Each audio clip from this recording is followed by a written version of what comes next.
Hi friends, Lakshmi recipes Kannada YouTube ಚಾನಲ್ಗೆ ನಿಮಗೆಲ್ಲ ಸ್ವಾಗತ. ಇವತ್ತು ನಾನು ಹಲವಾರು ದೇವಸ್ಥಾನಗಳಲ್ಲಿ ಪ್ರಸಾದವಾಗಿ ವಿತರಿಸುವಂಥ ಹಾಗೂ ಗಣೇಶನಿಗೆ ತುಂಬ ಇಷ್ಟವಾದಂಥ ಒಂದು ರೆಸಿಪಿನ ಮಾಡ್ತಿದ್ದೀನಿ. ಅದು ಕಡಲೆಕಾಳು ಉಸುಳಿ. ನಾನು ಕಡಲೆಕಾಳು ಉಸುಳಿನ ಮಾಡಲಿಕ್ಕೆ 1 ಕಪ್ ಆಗೋಷ್ಟು ಕಡಲೆಕಾಳನ್ನ ರಾತ್ರಿನೇ ನೆನೆಸಿ ಇಟ್ಕೊಂಡಿದ್ದೀನಿ. 1 ಕಪ್ ಆಗೋಷ್ಟು ಈರುಳ್ಳಿನ ಈ ರೀತಿ ಸಣ್ಣದಾಗಿ ಕಟ್ ಮಾಡಿ ಇಟ್ಕೊಂಡಿದ್ದೀನಿ. ಅಷ್ಟು ಕಾಯಿನ ತೊಗೊಂಡಿದ್ದೀನಿ. 5 ಹಸಿಮೆಣಸಿಕಾಯಿನ ಈ ರೀತಿ ಸೀಳ್ಕೊಂಡು ಉದ್ದಕ್ಕಾಗಿ ಹೆಚ್ಕೊಂಡು ಇಟ್ಕೊಂಡಿದ್ದೀನಿ. ಸ್ವಲ್ಪ ಇಂಗು, ಬೆಲ್ಲ, ಹುಣಸೆಹಣ್ಣು, 4 ಎಸಳು ಬೆಳ್ಳುಳ್ಳಿನ ತೊಗೊಂಡಿದ್ದೀನಿ.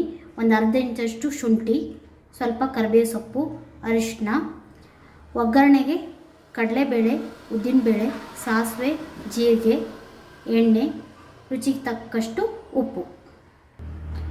ಮೊದಲು ಒಂದು ಮಿಕ್ಸಿ ಜಾರ್ಗೆ 1 ಕಪ್ ಆಗೋಷ್ಟು ಕಾಯಿನ ಹಾಕ್ತಿದ್ದೀನಿ.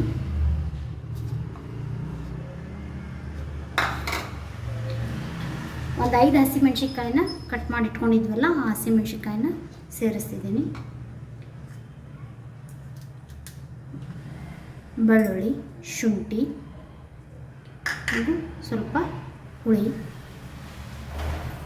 ಸ್ವಲ್ಪ ಬೆಲ್ಲ, ಇದಕ್ಕೆ ಸ್ವಲ್ಪ ಜೀರಿಗೆನ ಆ್ಯಡ್ ಮಾಡ್ಕೊತೀನಿ. ಇದಕ್ಕೆ ನೀವು ನೀರು ಮಿಕ್ಸ್ ಮಾಡ್ಕೊಳ್ದೇ ತರಿಯಾಗಿ ರುಬ್ಕೋಬೇಕು. ಈ ರೀತಿ ತರಿಯಾಗಿ ರುಬ್ಕೋಬೇಕು. ಮೊದಲು ಕುಕ್ಕರ್ಗೆ ನೆನೆಸಿಟ್ಟಂಥ ಕಡಲೆಕಾಳನ್ನ ನೀರು ಸಮೇತ ಸೇರಿಸ್ಕೋಬೇಕು. ನೆಕ್ಸ್ಟ್ ಒಂದು ಸ್ವಲ್ಪ ಉಪ್ಪು ಹಾಗೂ 1 ಟೀ ಸ್ಪೂನ್ ಆಗೋಷ್ಟು ಎಣ್ಣೆನ ಸೇರಿಸ್ಕೊಂಡ್ರೆ ಕಡಲೆಕಾಳು ಚೆನ್ನಾಗಿ ಬೇಯುತ್ತೆ.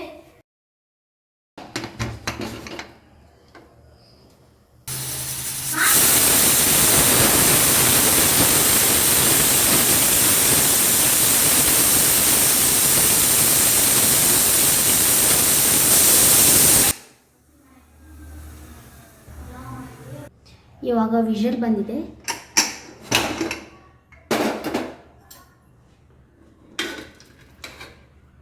ನೋಡಿ, ಈ ರೀತಿಯಾಗಿ ಸಾಫ್ಟಾಗಿ ಬೆಂದಿರಬೇಕು ಕಡಲೆಕಾಳು. ಮೊದಲು ಪಾತ್ರೆಗೆ 2 ಟೇಬಲ್ ಸ್ಪೂನ್ ಆಗೋಷ್ಟು ಎಣ್ಣೆನ ಹಾಕ್ತಿದ್ದೀನಿ.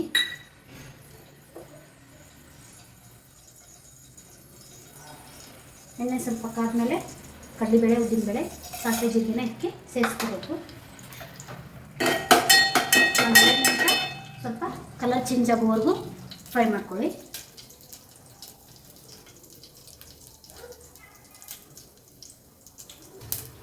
ಇಷ್ಟು ಇದಕ್ಕೆ ಸ್ವಲ್ಪ ಕರಿಬೇವು ಸೊಪ್ಪು, ಈರುಳ್ಳಿ, ಸ್ವಲ್ಪ ಈರುಳ್ಳಿ ಬೇಯಲಿಕ್ಕೆ ಇದನ್ನ ಸೇರಿಸ್ತೀನಿ.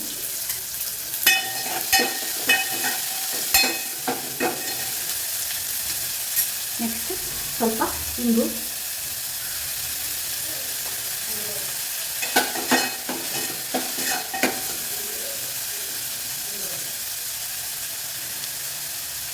ಒಂದು ಚಿಟಿಕೆ ಅರಿಶಿನ ಪುಡಿ,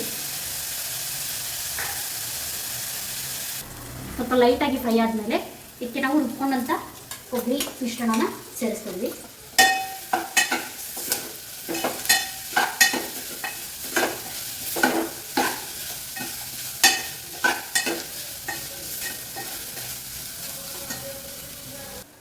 ನೆಕ್ಸ್ಟ್ ಇದಕ್ಕೆ ಬೇಯಿಸಿಟ್ಕೊಂಡಂಥ ಕಡಲೆಕಾಳನ್ನ ಸೇರಿಸ್ತಿದ್ದೀನಿ. ಸೇರಿಸಿ ಒಂದ್ಸಲ ಚೆನ್ನಾಗಿ ಮಿಕ್ಸ್ ಮಾಡ್ಕೊಳ್ಳಿ.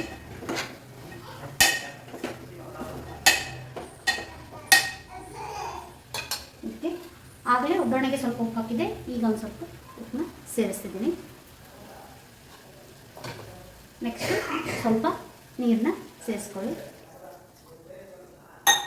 ಸೇರಿಸ್ಕೊಂಡು ಒಂದ್ಸಲ ಚೆನ್ನಾಗಿ ಮಿಕ್ಸ್ ಮಾಡಿ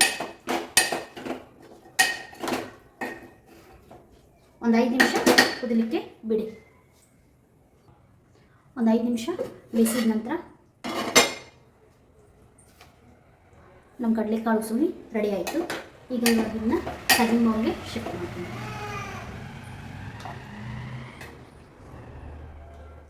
ಇವಾಗ ರುಚಿಕರವಾದಂಥ ಕಡಲೆಕಾಳು ಉಸುಳಿ ರೆಡಿ ಆಯಿತು.